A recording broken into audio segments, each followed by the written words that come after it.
Hello देखो lovers, welcome to my channel mafia king and naughty husband का last part में आप सबका स्वागत है।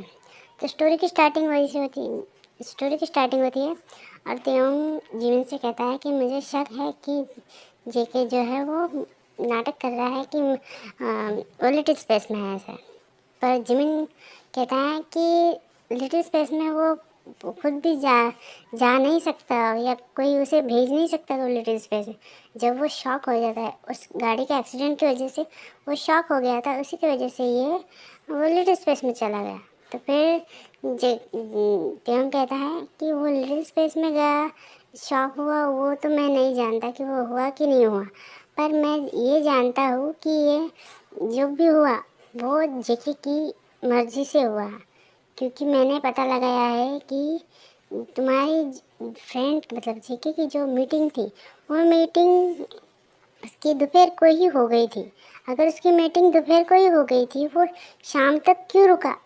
वो शाम तक क्यों रुका कि वो कार से निकले और मेरी कार भी वहाँ से निकले और फिर उसका एक्सीडेंट हो? वो फिर वहाँ से क्यों निकलेगा?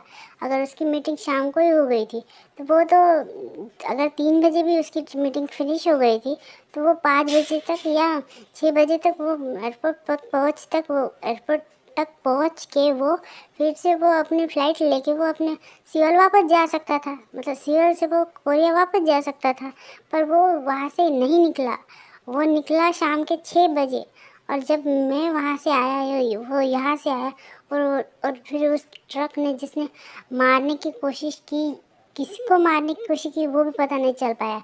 क्या वो मुझे मारना चाहता था, क्या वो जेके को मारना चाहता था?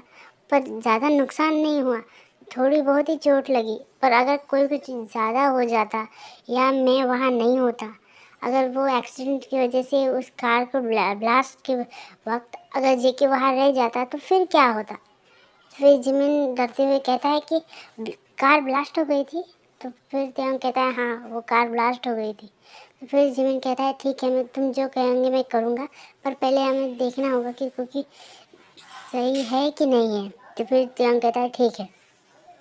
फिर नेक्स्ट मॉर्निंग सब लोग लंच के लिए आते हैं। और फिर लंच करने के वक्त जो जेके होता है वो खोया खोया सा होता है। तो फिर त्योंग जो होता है वो सोचता है कि क्या हुआ जो ये इतना सोच में बैठा है। तो फिर जाता है और त्योंग कुकी से पूछता है क्या हुआ बेबी, तुम ऐसे क्यों कर रहे हो? तो फिर कहता है मैं भूख नहीं लगी। तो वो कहता है नहीं, मुझे भूख नहीं लगी, मैं बाहर घूमने जाऊँ। तो फिर त्योंग कहता है बाहर घूमने अकेले? नहीं, मैं जिमिन ओप्पा को लेके जाऊँगा। तो कहता है ठीक है, तुम जिमिन को लेकर जाना चाहते हो जाओ, पर तुम्हारे साथ शुगा भी आएगा। तो जो जिमिन होता है वो मुँह फुला लेता है और कहता है मेरे साथ शुगा को लेके जाने की क्या ज़रूरत है? तो फिर शुगा कहता है ठीक है ना, मैं चलूँगा, मुझे भी बाहर जाना है। तो फिर त्योंग कहता है ठीक है, तुम बाहर जाना है तुम जाओ, मुझे एक मीटिंग है तो मैं जा रहा हूँ। पर जेके की जो नज़र होती है वो पूरी अचानक से वो जेके जो होता है वो पूरी तरह से देव को ही देख रहा होता है कि ये कहे कि मैं भी तुम्हारे साथ चलना चाहता हूँ। पर त्योंग ऐसा कुछ नहीं कहता और वो अपनी मीटिंग के लिए चला जाता है।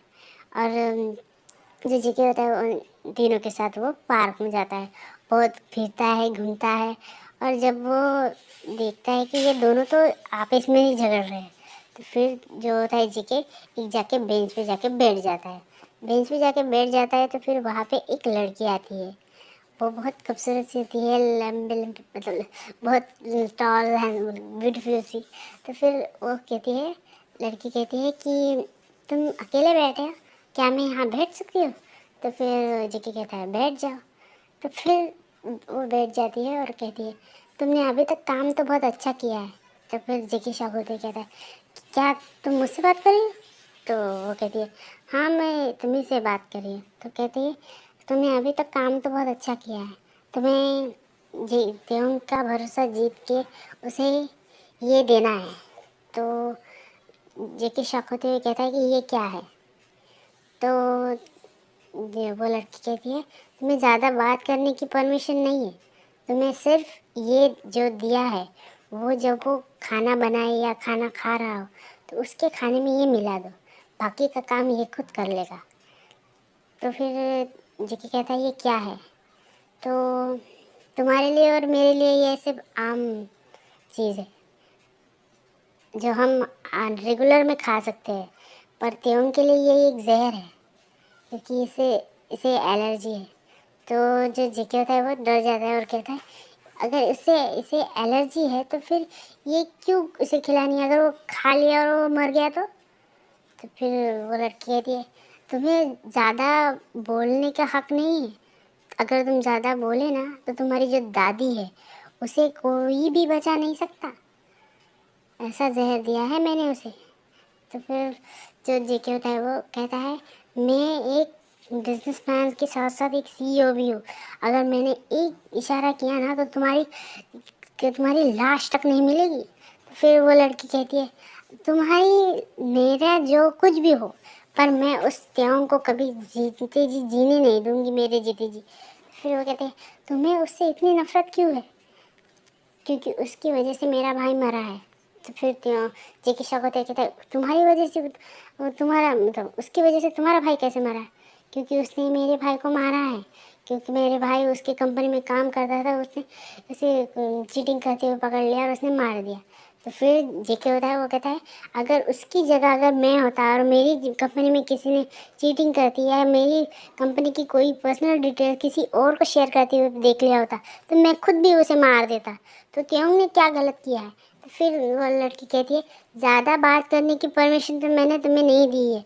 जाओ और उसे इस बॉटल में जो पीनट्स है वो डाल उसके खाने में डाल दो और फिर देखो कि क्या होता है।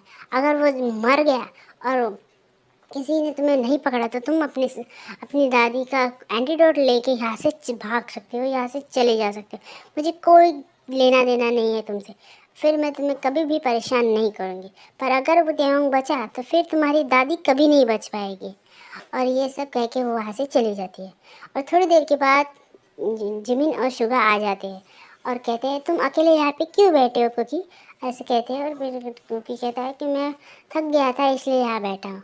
और फिर वो बॉटल अपने जेब में रख के वो वहाँ से चला जाता है।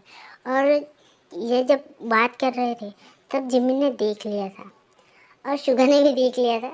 तो फिर वो दोनों त्यों को बता देते हैं और त्यों ये सब कुछ चेक कर लेता है और फिर ये कर लेता है कि कुछ ना कुछ तो गड़बड़ है। और फिर वो घर पे आ जाता है। और जब मीटिंग के बहाने से वो गया था तो वो मीटिंग में नहीं गया था, वो उसी पार्क के सीसीटीवी रूम में बैठा हुआ था। और उसने पूरी डिटेल से पूरी सीसीटीवी रूम में उसने पूरी छानबीन की थी और उसने पूरा देखा था कि वो लड़की त्यों को मतलब जेके को परेशान कर रही है और उसे टॉर्चर कर रही है कि ये करो वरना मैं तुम्हारी दादी को मारूंगी। तो फिर वो सोचता है कि दादी। तो जिमिन को फ़ोन लगा के पूछता है क्या जेके की दादी अभी ज़िंदा है? और ज़िंदा है तो कहाँ है?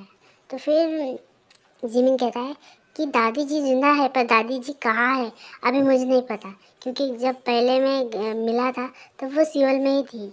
पर इस बार जब आया हूँ तो हे गाइस मैं इस पार्ट को यहीं ख़त्म करती हूँ।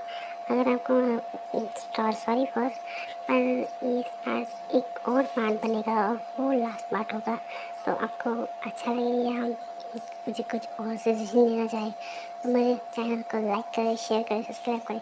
बाय आर्मी, सारंग यू, बाय।